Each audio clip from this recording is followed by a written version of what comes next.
Redcliffe is very important. It was a little ecosystem where, you know, at the age of, in your early 20s, you could be chairman of the local Chamber of Commerce, and that had you meeting with the local ministers or the state ministers. It was a small, overgrown country town. You knew everybody, you worked closely in the community. When we were married, Terry said to me, I think within the first year of marriage, Rhonda, we'll never be in the black. As long as you understand that, we'll have a happy marriage. So I'm not risk adverse, but I do believe Terry is a bigger risk taker than I am.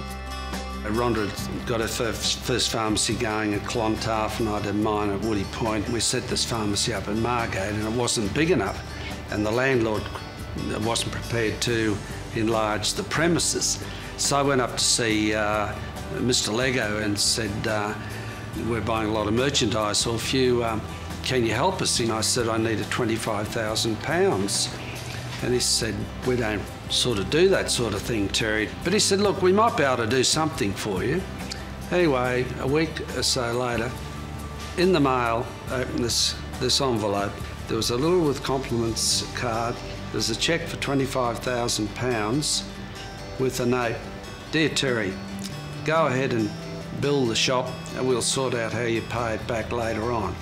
It was an extraordinary vote of confidence, and that brought such a high level of loyalty and friendship to Jack. And incidentally, what a lot of people may not know, but he was one of the dam busters during the Second World War.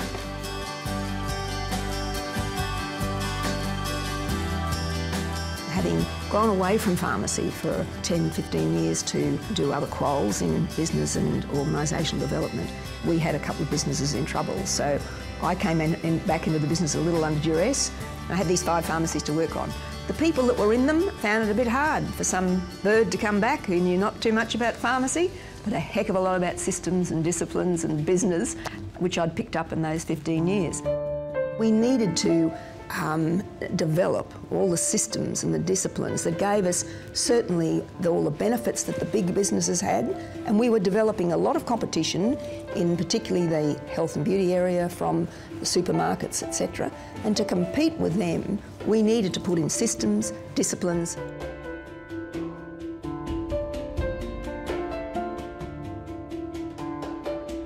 I was very privileged to have been a Member of Parliament, to have been a minister and a political leader. It was 10 years of my life. It was a remarkable, challenging time and a great learning experience. And it gave me the confidence coming out of politics.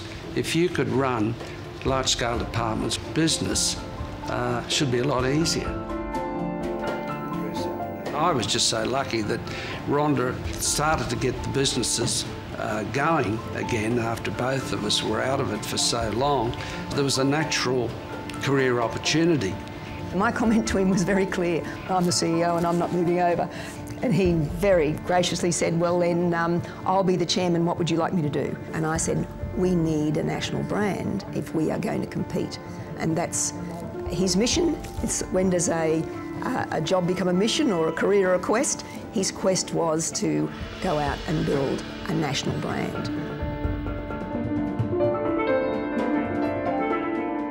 In 1990, we opened the flagship for the modern-day Terry White Chemists at Australia Fair on the Gold Coast. It was a 600 square metre pharmacy. It had the equivalent of an international cosmetic hall, had a massive natural health, wellness, and it had, of course, the traditional health offer in the middle of the pharmacy. 2 of my very best friends in pharmacy came down and said, you're going the wrong way, Rhonda. This is not the way to go. And I'm very proud to say that within a few years, most of their pharmacies look very much like a Terry White. So I had the great pleasure of putting the Terry White Chemist designs together. I love design and architecture, and if you combine design with human behaviour, that's what designing a retail business is about. Thinking back to those years of the early 90s, pharmacy was emerging from a cottage industry, more reactionary. People thought franchising was inherently wrong. So we said we regretfully will go to court to prove the genuineness and transparency of what we were doing. And fortunately that was justified not only in the Supreme Court but in the Court of Appeal. So that justified and gave us the legitimacy to move on with franchising, and that followed with the development of the franchise company in 1994, and we went on from there. It was initially a family company. We then literally ran out of capital, and we had this concern about how we're going to fund the future, because we had at that stage 42 franchisees. Faulding at the time were a major supplier. It seemed a logical marriage, and that worked reasonably well because we still retained control of it for 3 years. And then Maine came along and took over Faulding, and frankly made a catastrophic mess of the whole business, not only the Terry White business but the whole Faulding business. And finally I got sick of it and said, look, it's not necessarily the right stage of your life when you're 70 to take a business over and involve oneself in a corporate play, which we did successfully and got the brand back.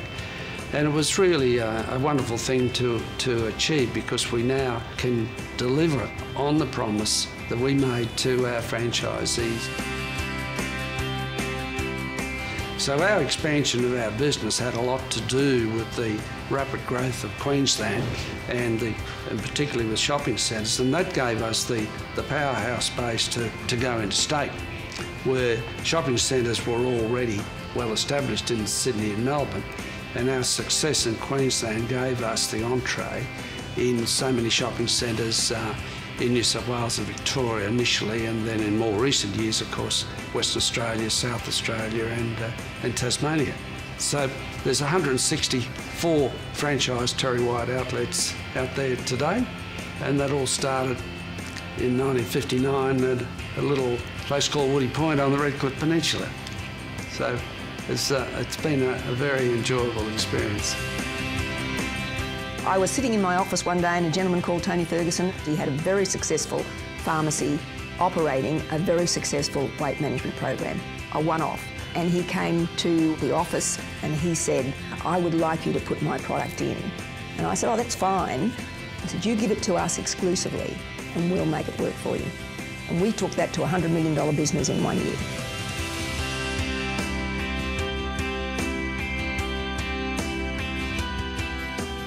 As Terry's always open to change, I'm always open to change.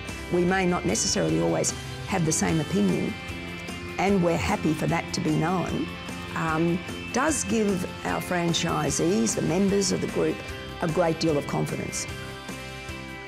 Family to me is where every good thing begins. And with those family values comes mutual respect. And our business, when I'm talking to our managers, is built on a mutual respect for everybody. And even if it's a hard conversation, that's another measure of leadership. Trust, integrity and loyalty are critical. They're old-fashioned values. They're just as relevant today as they ever were.